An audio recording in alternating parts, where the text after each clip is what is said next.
Today we will go through the branch logger machine. So it will go in step.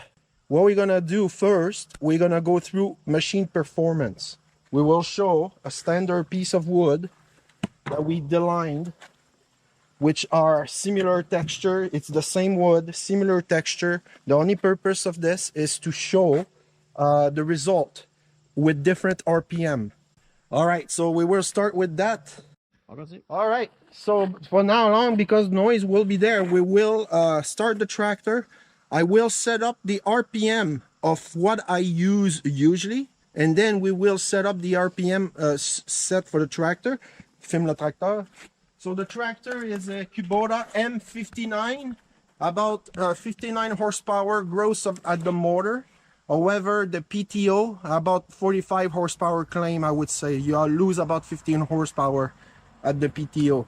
So you need to have remote to run this machine. So the remote that I have, depending of the plug that you have, but you need to have hydraulic hose to plug this. This machine needs remotes. Peux-tu filmer ici? So if your tractor does not have any set of remote, me, I have 3, so 1, 2, and 3. If you do not have any of that, you will not be able to run the conveyor belt here. So the conveyor belt, so if you come here, the 2 hydraulic line feed that motor here, that hydraulic motor, which feed the belt, and the belt feed it's the output of your machine. Now, depending on how you plug your hose, will direct the direction of your hydraulic motor. But depending on how you plug it, the way you pull the handle will change depending on how you switch your hose. So again, mines are not identified, so I don't know. I will have to do trial and error to see which direction it goes. All right, so now we are behind the tractor, and we will talk about the shear pin. The only shear pin located on this machine is at the end of my tips of the tractor, is located right here. So you will snap shear pin because you will put trees that are bigger for the machine. So the size of it, of the shear pin that I'm using, it's a 5/16 18 thread. It works pretty good. So it doesn't matter the length, but you need at least 2 inches. If you measure here, you need at least 2 inches long. This thing is about half quarter inch, and you will snap, so buy at least 10 of those. Good.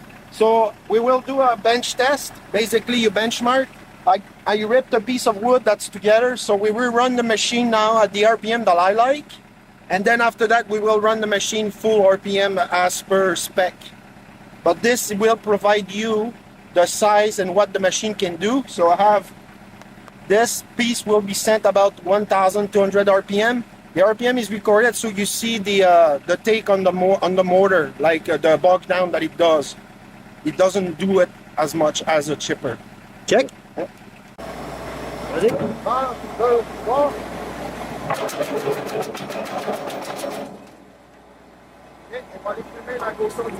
So the pieces are about 4.5, and now the length. So you have pieces about 5 1/4.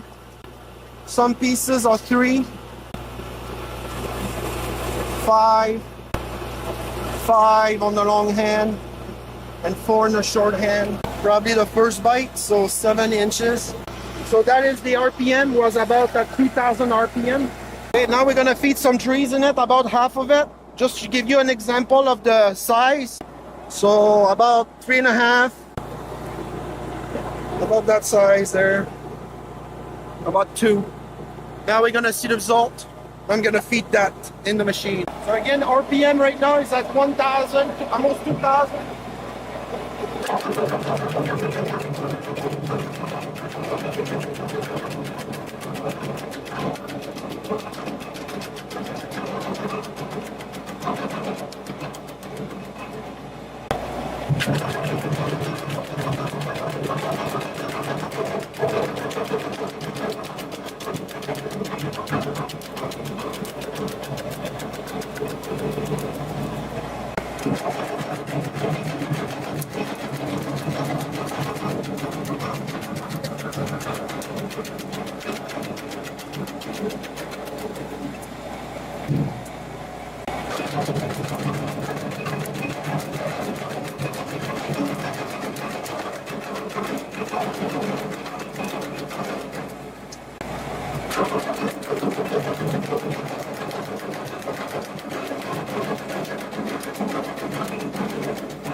All right, so we just cut about 2000 RPM, and those are the chunks that we were talking about. It makes two chunks about 3 inches by 5.5, about 2 by 2. So what it does, it doesn't take a lot of energy to chop the wood.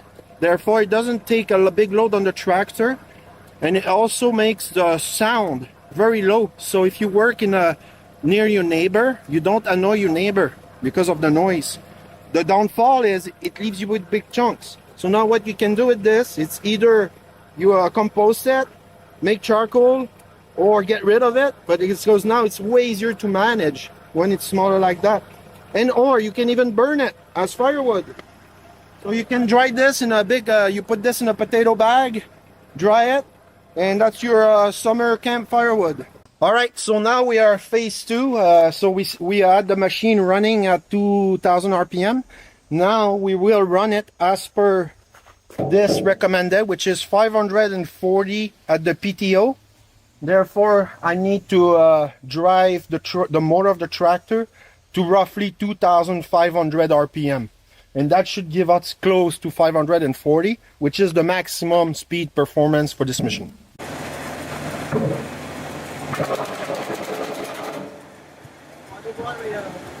The benchmark I was talking about earlier, those are the pieces, the length, same width as before, but now the lengths are 6.5, but most of them seems to be smaller. Like it snapped the wood also more. So we have 4 inches here.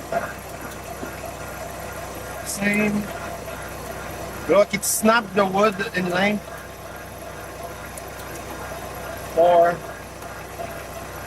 and 4. So it seems to be more consistent at higher RPM.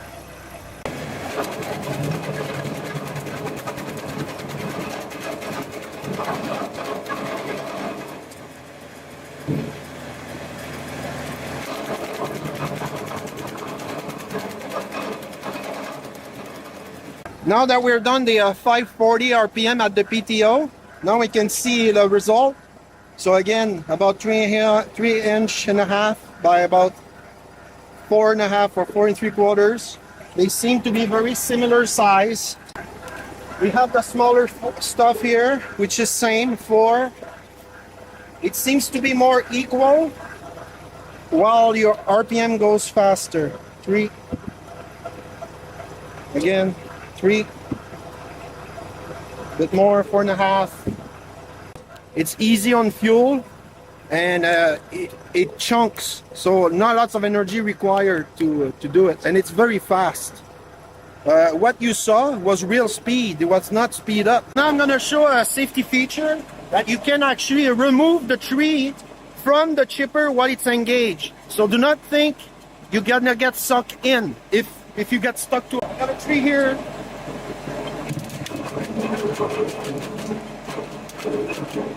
And stop and remove it. Remove it as much as you want.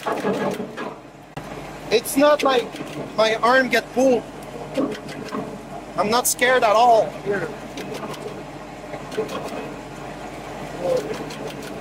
That's amazing. So you can see the 2 blade here. It's actually 2 blade. All right, so now we are gonna show how to collapse this into travel mode or storage mode. Right now it's in travel mode position, so you are moving from a place. What you have to understand is you need a chain that holds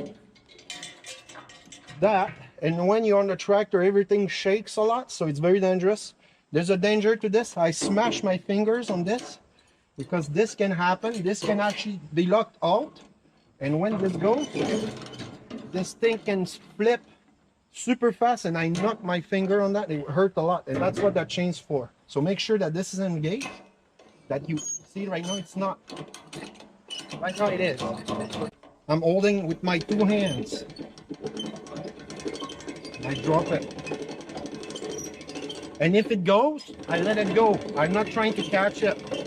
I'm gonna show you at the end what it can do. So now I'm gonna show you the danger of it. Watch out.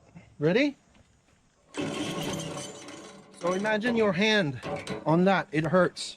So you basically set it at the position you want. And again, use your 2 hands and do not let go, because if it's not engaged properly, it will go back on you. But anyway, now it's engaging. So make sure it is, and that's how you operate it. You change your angle, whatever you want. So now that we're set up like that, I'm gonna show tracking.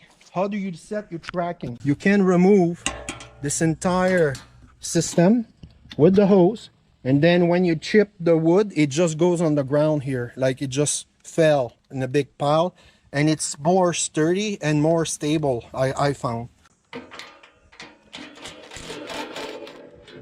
That, and I have one on the other side. He just wanted to be supported a bit. Next step, take your hook, place it on the other portion here.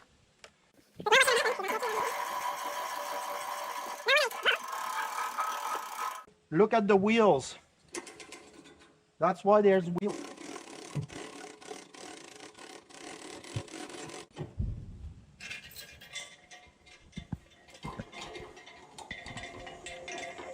And I like to place it somehow. I need to go back here and show you. So I prefer to have the chain and this thing, because when you, this is way safer, because when you drive in the woods, your entire tractor shakes. So do not rely on this. All right, so now that we're done at this, we're not finished. We need to secure it. So I secure it with the chain. If you want, you can put this thing there if you want. Next thing is we have to go at the back here. And last thing is just to install that last lock. You place it like that, and then you screw it, and then you secure. And this thing will not go anywhere, guarantee. And that's how you collapse it. Questions?